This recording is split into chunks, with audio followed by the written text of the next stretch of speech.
se reportó un número menor de casos que el martes. Se confirmaron 191 nuevos positivos. Por primera vez, el número de personas recuperadas supera al número de nuevos casos de COVID-19. Sin embargo, hay preocupación en San Pedro Zacatepeques. Autoridades llaman a la calma y toman medidas. No solo la enfermedad COVID-19 representa un peligro en Guatemala, otras emergencias se suman a la pandemia. Distribuidoras de energía eléctrica proyectan pérdidas tras la entrada en vigencia del decreto 15-2020 que prohíbe el corte de servicios básicos. Inguat se prepara para una eventual reapertura del turismo con acciones regionales para la atracción turística.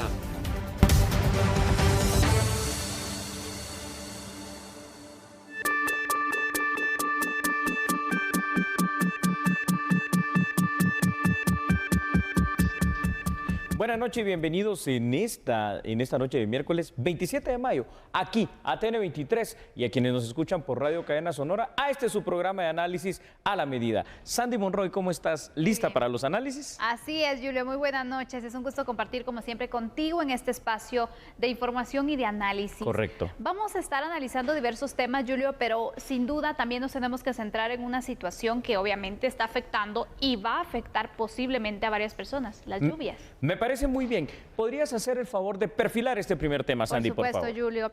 Hablemos de una comunidad, Ixcanal. Ixcanal que desde abril, recordemos, que se encuentra con un cordón sanitario derivado del COVID-19, pero ahora están enfrentando otra situación porque ya se han registrado algunos daños por las lluvias que se presentan de los últimos días. Árboles caídos y viviendas seriamente dañadas son el resultado de las lluvias que se registraron en las últimas horas en Ixcanal, San Agustín, Acazahuastlán, El Progreso. Las calles principales, unas casas derribadas, unas casas bajadas, pero sí fue bastante duro el agua y el viento. No había ocurrido eso aquí. ¿Y ahorita cómo están haciendo para limpiar? Porque todavía tienen el cordón sanitario. Todavía tenemos el cordón. Dice que aquí entre todos nos estamos apoyando con motosierras, con machetes, todos tratando de limpiar o sea, hubieron árboles que cayeron encima de las casas. Es lo primero que estamos descombrando para que no haya mucho riesgo, ¿no? ¿No hubo personas heridas?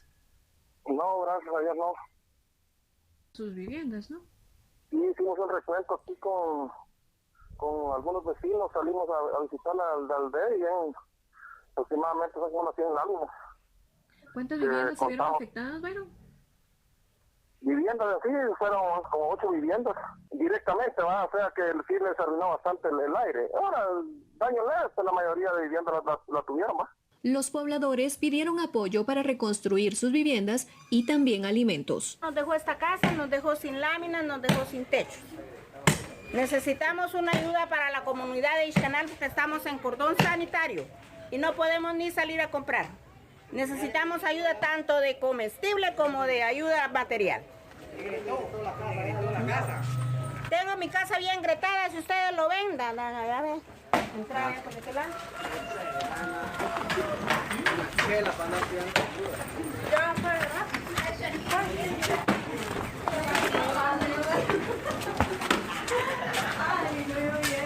Aquí las construcciones quedaron todas agrietadas, aquí vamos a quedar todos en la calle.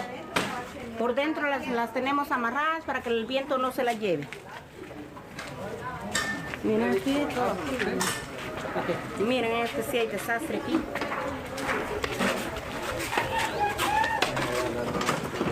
Ixcanal se encuentra con cordón sanitario desde el 18 de abril, razón por la cual no pueden salir del perímetro las personas. Sin embargo, los vecinos han salido de sus viviendas para apoyarse entre sí ante los daños provocados por las lluvias.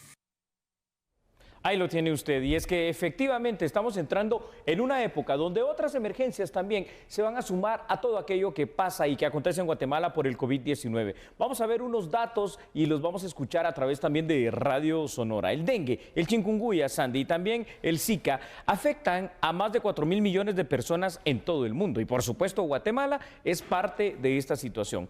A ver, algunas situaciones interesantes. El año pasado, 2019, ocurrió un importante brote de dengue sin sin precedentes en muchos países de América Latina, incluyendo el nuestro. En la región, precisamente, se registraron más de 3.1 millones de casos reportados, de ellos 28.176 graves, y hubo el año pasado 535 muertes por dengue. Es necesario recordar que las epidemias de dengue tienden a tener patrones estacionales y la transmisión suele alcanzar su punto máximo durante y después de las estaciones lluviosas.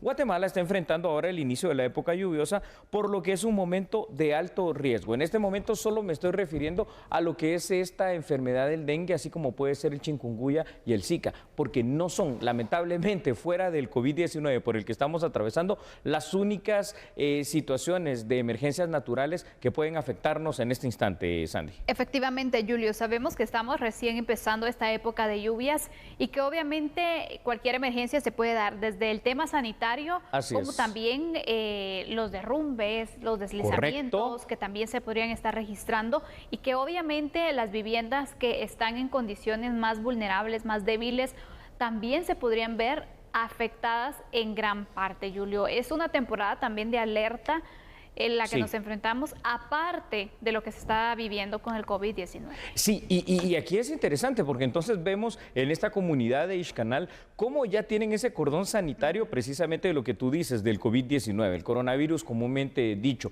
Pero además, ahora que empezaron las lluvias, vemos cómo han afectado de una manera muy fuerte y muy directa a sus pobladores, que se ven doblemente afectados, porque veíamos algunas grietas, algunas inundaciones y otro tipo de daños. Pero por supuesto, cuando hablamos de que está el COVID y está la lluvia, entonces veíamos ahí en unas imágenes de Ixcanal unas llantas que tú viste estaban tiradas en algún lado, que pueden ser algunos receptores muy fáciles para que los mosquitos que transmiten todas estas enfermedades depositen allí sus larvas y surjan otro tipo de epidemias. Ahí en pantalla estamos viendo también cómo se manifiesta a veces de fuerte la lluvia en Guatemala, y hay que tomar en consideración una cosa: este año, a través de lo del COVID-19, el mundo ha visto cómo la naturaleza en sí y el mundo, el planeta Tierra, se ha regenerado en mucho, y por eso hoy vimos un inicio de estación lluviosa muy puntual en el mes de mayo.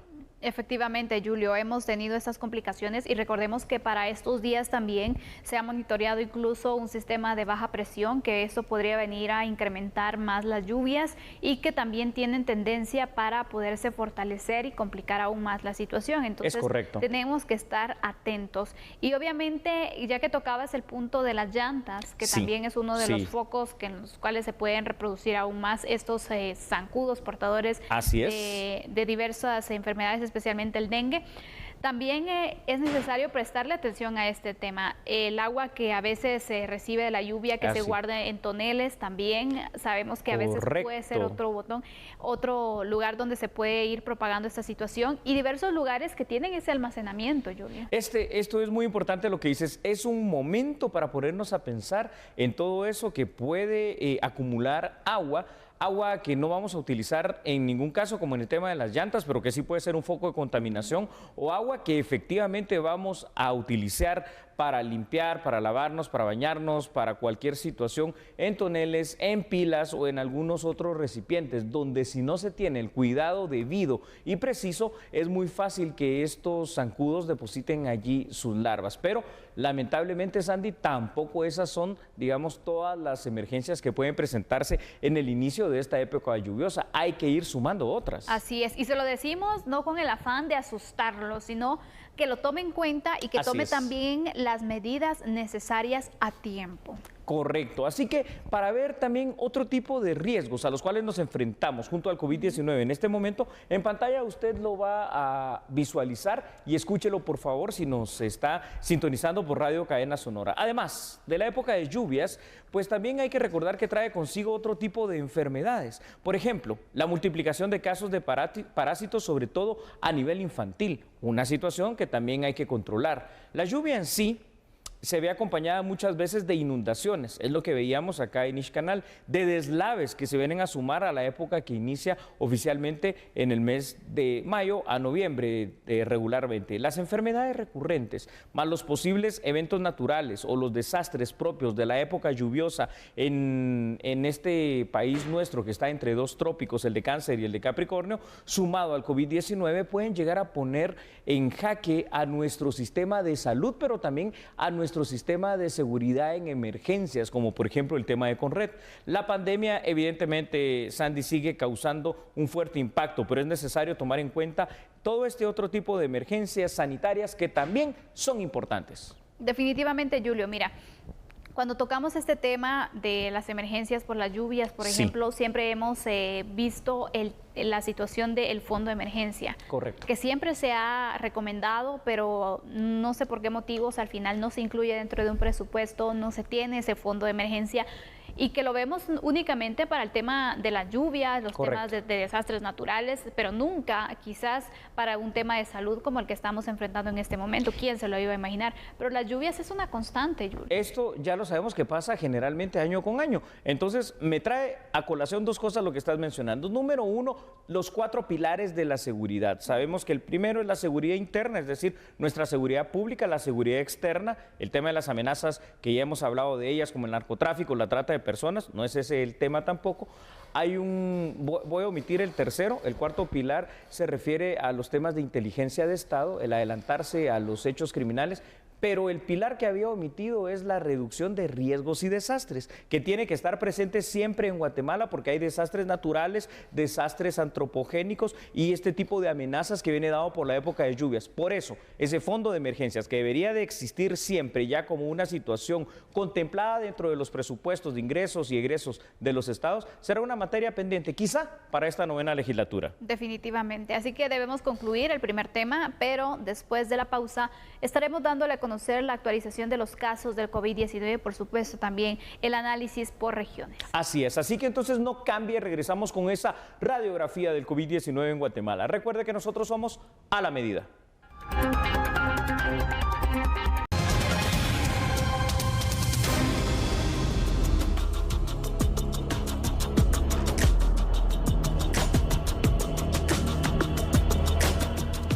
Bueno, regresamos con la actualización de casos del COVID-19. Hoy el ministro de Salud Pública, Hugo Monroy, dio a conocer que se registraron 191 casos nuevos positivos de esta pandemia.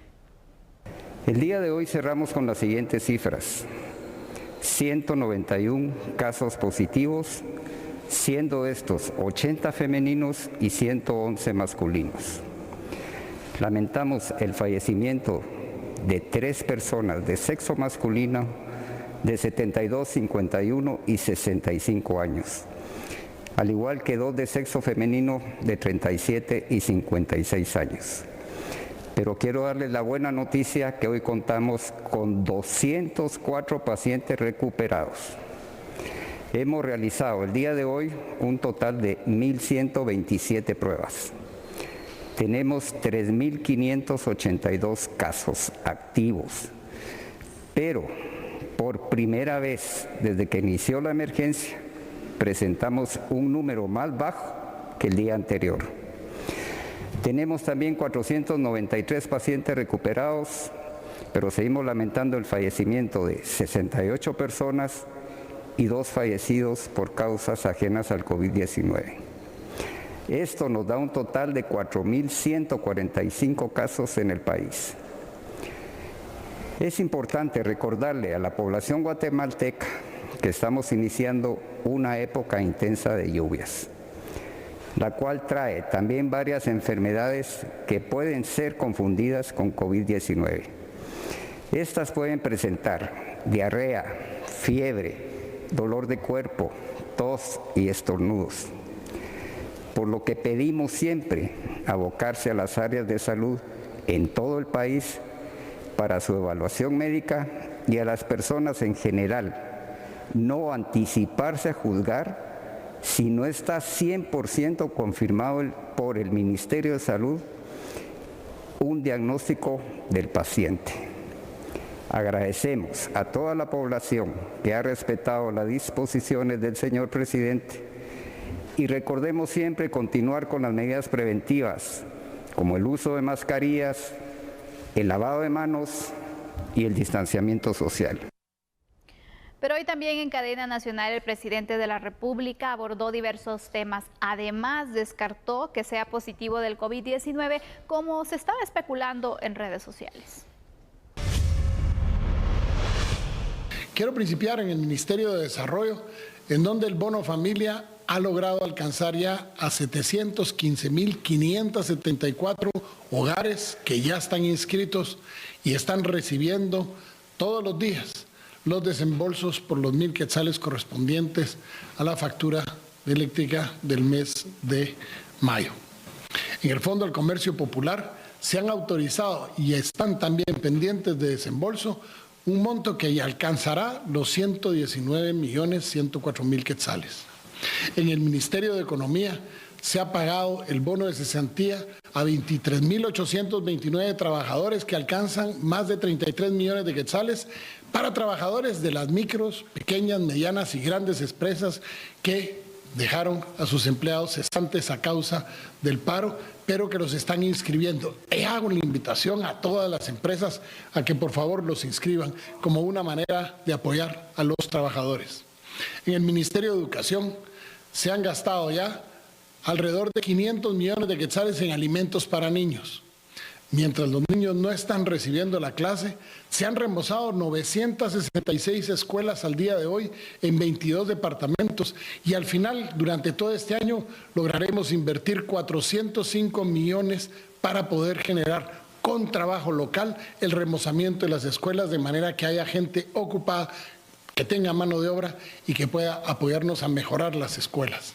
En lo que corresponde al seguro escolar, ya se finalizó la fase 1 de la inscripción de los niños al seguro y hemos llegado a 138 municipios que representan 1.192.660 estudiantes de un total de 2.6 millones de niños que van a hacerse beneficiados hasta el final de la tercera fase, ya que estaremos arrancando la próxima semana con la segunda fase. Quiero aprovechar la oportunidad para decirles a unos embelequeros que hay por ahí que estoy vivo. Hoy dijeron que yo iba a dar esta conferencia en el Centro Médico Militar porque iba a dar un falso positivo de coronavirus para mejorar mi popularidad. Miren, estoy vivo, no tengo COVID-19 y estoy trabajando porque logremos la unidad del país. También circuló que íbamos a cerrar el país 15 días. Miren, no crean lo que no salga de nuestra boca. Si yo voy a cerrar el país 15 días, lo diría, pero no es cierto. Simple y sencillamente no es cierto. No era inminente el cierre como algunos medios lo trataron de decir. No es cierto, no hay inminente nada. Estamos trabajando sin descanso. Mis ministros y yo tratando de hacer todo lo que esté en nuestras manos por hacer que el país se mantenga funcionando y que logremos derrotar esta enfermedad en el menor tiempo posible. Se los dije el 14 de enero, no vamos a hacer un gobierno perfecto, pero sí van a tener un presidente correcto. Quiero aprovechar para que le demos gracias a Dios que llevamos 3 días bajando los casos infectados y hoy logramos algo inaudito. Muchos recuperados, más de 200 recuperados. Hoy tuvimos más recuperados que gente infectada por primera vez desde que principió la pandemia. Estamos trabajando fuertemente. Por supuesto que hace falta mucho por hacer, pero lo más importante es que nos tenemos que unir. Si el virus no encuentra una persona en la cual la reciba y se infecte, lograremos derrotarlo. Todos tenemos que poner de nuestra parte el uso de la mascarilla, el distanciamiento social, el lavado frecuente de nuestras manos, el mejoramiento de nuestra higiene, hace posible que podamos derrotar esta enfermedad. Los invito a que trabajemos unidos, a que lo hagamos con la esperanza puesta en la construcción de esa Guatemala diferente que hoy tenemos una vez más que demostrar que somos un pueblo indómito, que somos un pueblo aguerrido y que no nos vencerá un bicho por muy pequeñito que sea, ni un gran desastre. Los guatemaltecos somos superiores a cualquier cosa. Bueno, esto es muy importante lo que usted acaba de escuchar y ahora vamos a hacer el análisis a través de datos y luego con mi compañera Sandy Monroy para que usted en casa saque sus mejores conclusiones. Este es un día interesante en cuanto a datos, Sandy, porque se informó sobre 191 casos nuevos de COVID-19. una vez más una baja en el número de casos respecto, por ejemplo, a ayer martes, y que también había registrado un descenso. Hemos alcanzado, eso sí, con este número, los 4.145 casos y de ellos 3.582 están en estado activo. Fallecieron 5 personas y hay ya 68 muertes de COVID-19. Pero, escuchen esto, se reportaron 204 recuperados para un total de 493. Y aquí es donde quiero precisamente empezar este análisis de esta noche en el tema del COVID-19 en Guatemala, Sandy. 204 personas se recuperan y salen literalmente de estos hospitales donde han estado siendo tratados y 191 casos se fueron detectados. Por primera vez durante esta época que inicia en marzo hasta ahora que estamos ya prácticamente en el mes de mayo, finalizándolo, por primera vez más personas vencen a la enfermedad aquí en Guatemala que las que se detectan contagiadas. Esto es algo muy bueno. Efectivamente, en un mismo día. Y en un mismo día. Eso nos da un poco de esperanza también, Julio, porque así es. Recordemos, los últimos días fueron de cifras que no las habíamos visto, 300, más de 300 terribles, casos que se registraban y sí iban recuperados, pero no tanto, no pasaban de 50, te diría al final. Pero la verdad que bueno de que se tiene ese repunte de personas recuperadas. Ojalá que esa tendencia siga. Sin embargo, hoy también hay que tomar en cuenta, uno de los epidemiólogos del Ministerio de Salud también indicaba esas proyecciones donde decía que por lo menos durante las próximas 4 semanas se podrían estar teniendo este tipo de repuntes, llegando 200 hasta 400 casos en un día. Vamos en varias etapas en esto que estamos analizando. Número 1, es cierto.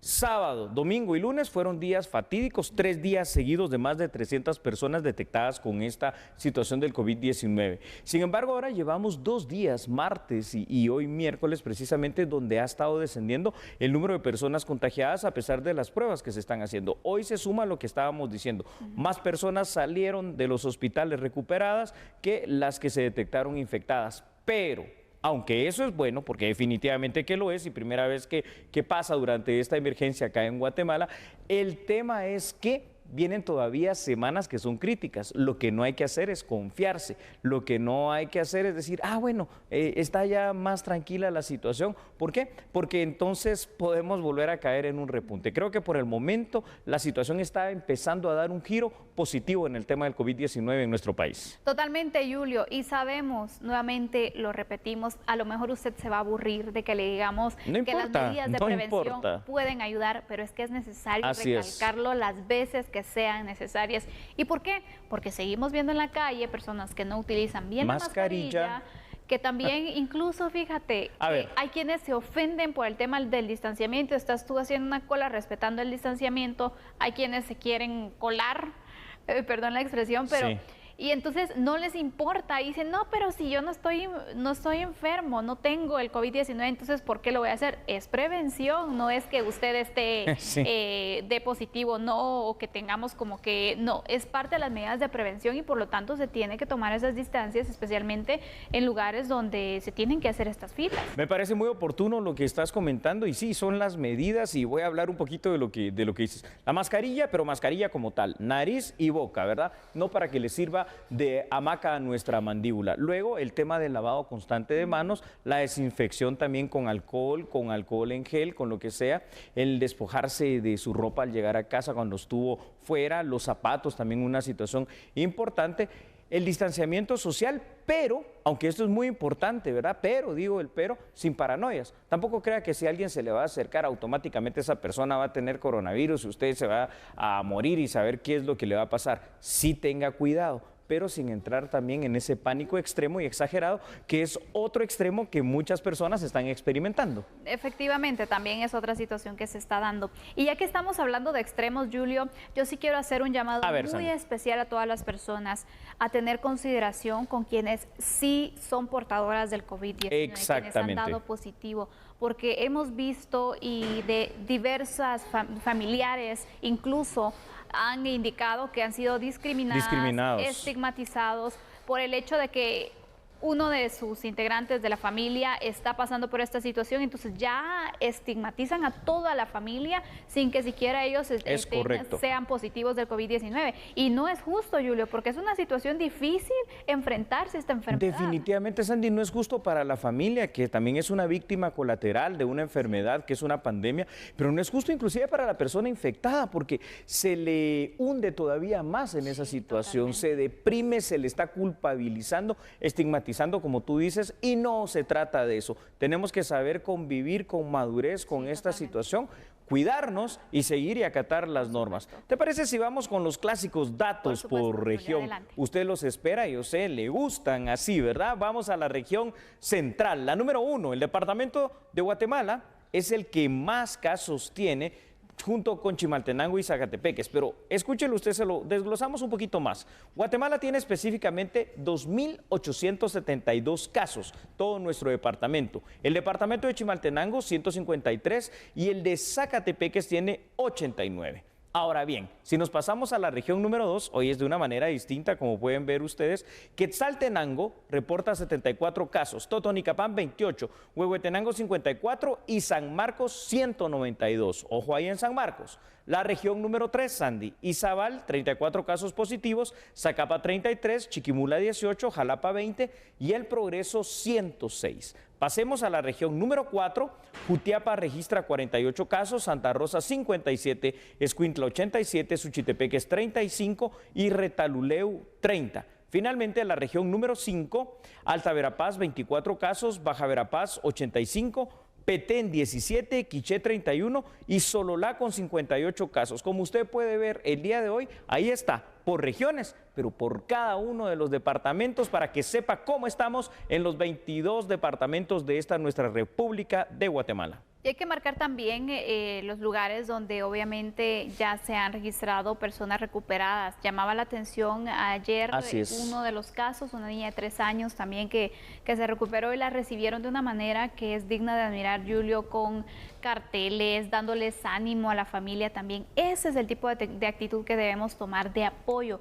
Si vemos que alguien, alguna familia está pasando por esta situación, ayudarles, no recriminarles, no discriminarlos al final, sino que ser solidarios, porque yo veía un testimonio de un médico en España y decía, sí, todos los días me tocaba dar resultados luego de hacer una prueba paciente, decirle es positivo de COVID, es positivo de COVID, y era una palabra que al final de tanto decirlo ya no me representaba nada. Se deshumaniza. Exactamente. Sí. Y lo decía, hasta el día que a mi pareja lo diagnosticaron, supe entender que dar esa noticia significa un impacto terrible emocional para una persona. Y eso es lo que no debemos de olvidar, es decir, afortunadamente, pues la mayoría de los hogares guatemaltecos han escuchado del COVID-19, no están siendo afectados, digamos, por la enfermedad como tal. Afectados estamos siendo todos con las restricciones de movilidad, restricciones de horario necesarias, la nueva forma de saludarnos, de convivir entre nosotros, pero para aquellos que piensan que el COVID-19 realmente es mucha exageración lo que se está haciendo, como tú dices, hasta que toca a un amigo, a un familiar, a un pariente cercano, a una persona querida, ahí es donde se reflexiona. Lamentablemente muchas veces el COVID-19 no solo infecta, también llega a quitar la vida. Así que damos por finalizado este tema, perdón. Así es, Julio, ya para ir finalizando, para ir creando también este mensaje. Un video que se ha compartido dentro de los que generan un sentido también ante esta situación. Le preguntaban a una persona, ¿cuántas personas crees que deben morir para que salgamos de esta epidemia? Imagínate. Aproximadamente 50 personas, decían, ¿seguro más o menos? ¿O te quedas con 50? 50, bueno. Sacan un grupo de 50 personas y le indican, 50 personas que deberían de morir para poder finalizar con esta pandemia representan este grupo de personas. Aquí hay 50. Todos son tus familiares. ¿Crees que en realidad deben morir los 50? Y ahí cambia la versión. Cambia totalmente. Que ninguno. Entonces, realmente, no tenemos que pasar por esta situación. Si a usted no le ha tocado a su familia tampoco, gracias a Dios. Pero debemos ser solidarios, repito, con quienes sí están enfrentando esta pandemia directamente. Muy bonita reflexión para terminar este tema. Gracias, Andy, por compartirla. Y ahora, antes de irnos a la pausa, le comento algo. Para aquellos que ya tienen cierta edad, como su servidor, recordará que en la época de los años 90 habían constantes apagones de luz y qué incómodo, ¿verdad? Bueno, hablaremos ahora del impacto precisamente de los productores y distribuidores de energía eléctrica ante la cuestión del polémico, bueno, malo, regular, no lo sé, decreto legislativo 15-2020. Así es, después de la pausa el análisis, por favor, siga con nosotros. No cambie porque somos a la medida.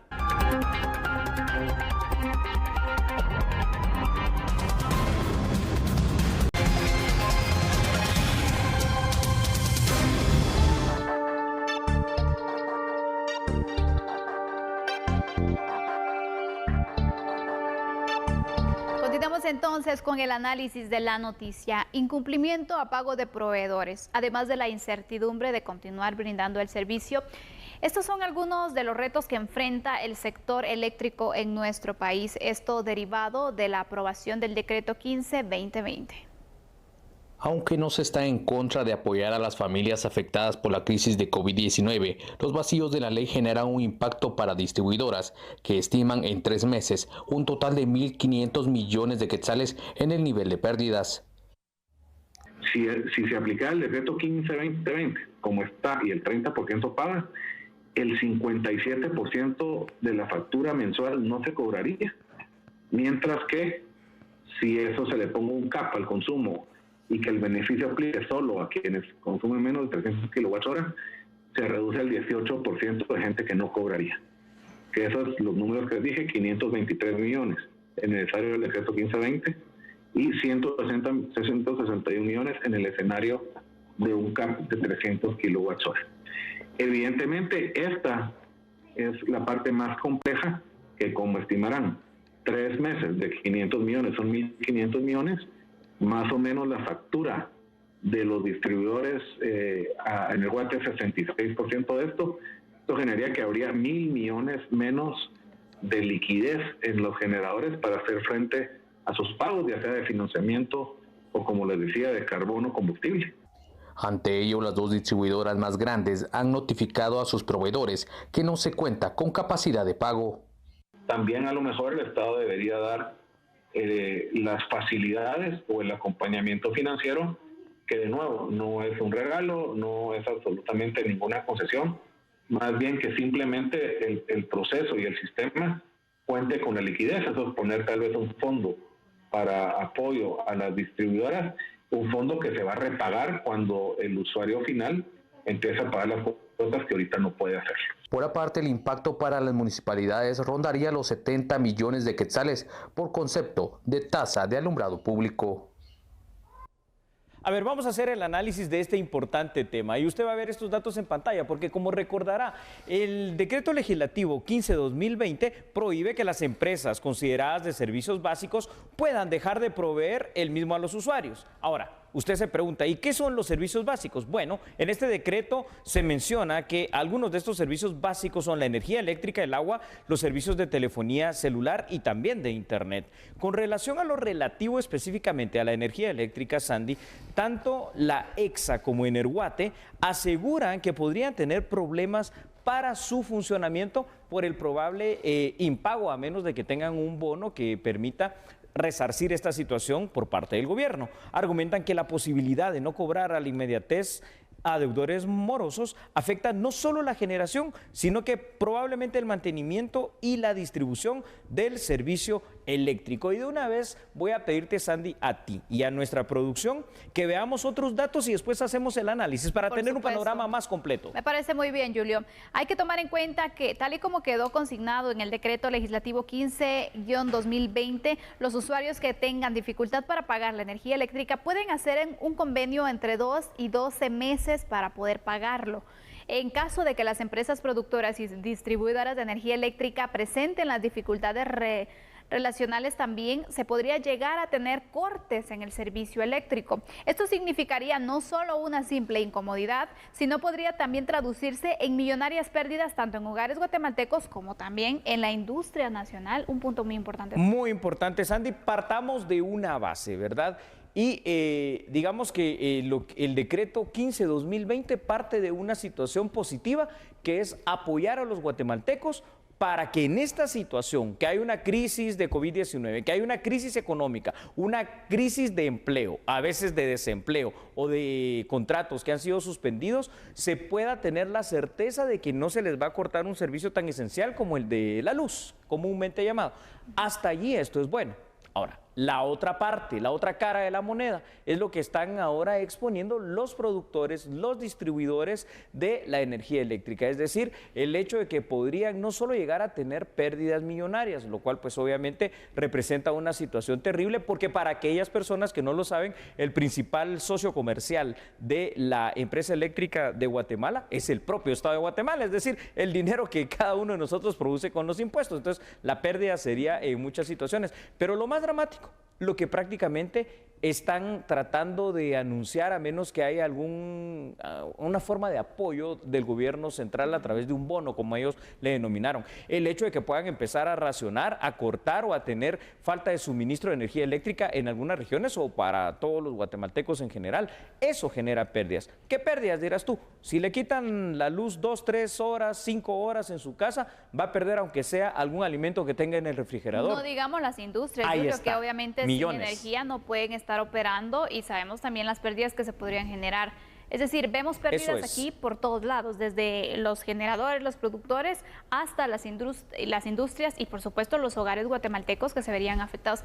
La energía eléctrica es muy importante para el funcionamiento, Julio, de todo el comercio y de los hogares también. Ahí es donde tenemos entonces que encontrar el equilibrio de las cosas. ¿El decreto legislativo 15-2020 está vigente? Sí. Entonces, ese servicio no se va a poder cortar para aquellas personas que tienen esta dificultad de hacer los pagos. Es más, ellos pueden hacer aquellos convenios de pago que van de 2, 4, 6, 8, 10 hasta 12 meses. Hasta ahí estamos claros. Pero, Julio, ¿qué se puede hacer para ayudar entonces al sector eléctrico del país? Porque ellos hablan de un bono, pero sabemos también que en estos momentos el Estado, pues obviamente tiene varios bonos para ayuda de protección al empleo, también para las familias. Y obviamente no se está generando en el tema de impuestos lo necesario ni siquiera para el tema del funcionamiento de las instituciones públicas. ¿Hasta dónde el dinero alcanza en el Estado guatemalteco en una época de emergencia como esta para cubrir una situación que es urgente, que es emergente, y por eso hoy la estamos analizando acá? El decreto legislativo 15-2020 está vigente, ya tenemos esas condiciones, ahora hay que encontrar una solución para que quienes generan, producen o distribuyen la energía eléctrica no vengan en algún determinado momento a presentar estas dificultades que ellos mismos exponen y que hoy estamos poniendo acá para la discusión y análisis suyo también en casa, y empecemos entonces nosotros, los usuarios y los guatemaltecos comunes, al final de cuentas, a ver esa situación reflejada en el no servicio de luz, en el no servicio de energía eléctrica para las empresas y en las pérdidas millonarias. Sí, se necesita un apoyo, y ese apoyo tendrá que venir de parte de un bono por parte del Estado. Lo único que habrá que sentar las bases sólidas, estables, y no sé cómo encontrar realmente la prioridad en el gasto público para sacar ese dinero. Bueno, es un tema, la verdad, que también es relevante para la economía nacional y también que ponen apuros, te diría, a las autoridades de gobierno. Vamos a hacer una pausa en este momento. Hay otras noticias que tenemos para ustedes, así que no se las pueden perder.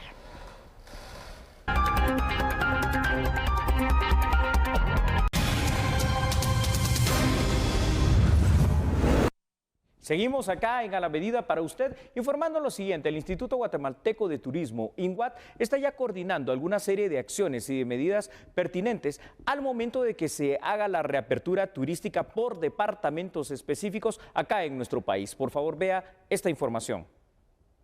Autoridades de INGUAT detallan que se busca conformar a nivel mesoamericano un proyecto de atracción turística que permita a la región salir adelante luego del impacto generado por la pandemia del COVID-19. Por aparte, a nivel nacional, se conformó una junta asesora de turismo para impulsar dicho sector. Ya que también estamos pensando en que habrá que hacer un esfuerzo regional para vendernos como región y hacer esfuerzos en conjunto en mercados prioritarios, posiblemente de Europa, cuando las conexiones aéreas y las fronteras de estos países se abran. También es importante mencionar que dentro de la estrategia que está teniendo INGUAT para cuando se abran las fronteras, los primeros países que vamos a tratar de impactar en el tema de promoción van a ser Salvador, Honduras, Costa Rica, el sureste de México, México de por sí, Estados Unidos y Canadá. Por aparte, a nivel nacional, se conformó una junta asesora de turismo para impulsar dicho sector. Vemos que es una mesa que integra a los diferentes sectores que pueden coadyuvar al desarrollo de la actividad turística. Recuerden que la actividad turística necesita de muchos elementos que no son competencia del lenguaje en muchos casos. Es decir, nosotros nos compete la promoción y el fomento de la actividad, pero sin embargo, para que esto funcione debe haber buenas carreteras, debe haber buenos puertos, aeropuertos, seguridad y una serie de situaciones que no están en nuestras manos. Sin embargo, la Junta Asesora integra a todas estas instituciones que de alguna manera nos pueden ayudar a contribuir en estos elementos que son importantes. Y en seguimiento al tema turístico, también el Ministerio de Salud autorizó una serie de guías para atención a turistas. Estas estarán listas el próximo jueves, así lo dio a conocer el INGUAT. Irán para atender a turistas en el momento de reactivarse las operaciones turísticas. Conjuntamente con el Ministerio de Salud Pública y Asistencia Social, tienen a disposición de los diferentes segmentos de la cadena de turismo. Ya están debidamente autorizadas las guías de buenas prácticas para establecimientos de hospedaje, para restaurantes, operadores de turismo, agencias de viajes, transporte turístico terrestre y guías de turismo. Estas guías van a ser socializadas a partir de mañana, ya hay una calendarización por segmento. Vamos a traer expertos de cada una de las ramas, un hotelero, un chef en la parte de restaurantes, un especialista en la parte de operadores de turismo, un especialista en la parte de transporte terrestre turístico, un experto en la parte de los guías. Pero lo más importante, Daniela, es que las empresas tienen que adoptar estas guías porque son avaladas directamente por el Ministerio de Salud Pública y Asistencia Social y son emanadas del Instituto Guatemalteco de Turismo. Al momento de que estas empresas adopten estas guías, van a también participar en un acompañamiento técnico que les va a permitir certificarse en el sello Q. Asimismo, INGUAT pondrá en marcha a partir de este jueves una serie de charlas virtuales para exponer detalles de las guías de atención y protocolos sanitarios que se deberán impulsar tanto en hoteles, restaurantes, transporte de turistas, entre otros. Yo creo que usted lo sabe y se lo imagina, porque este es el momento específico para decir que mañana a las 21 horas los esperamos, porque nosotros nos vamos, pero regresamos. Así es, que descanse, feliz noche y recuérdese, protéjase, use la mascarilla y también promueva el distanciamiento social. Feliz noche. Chao.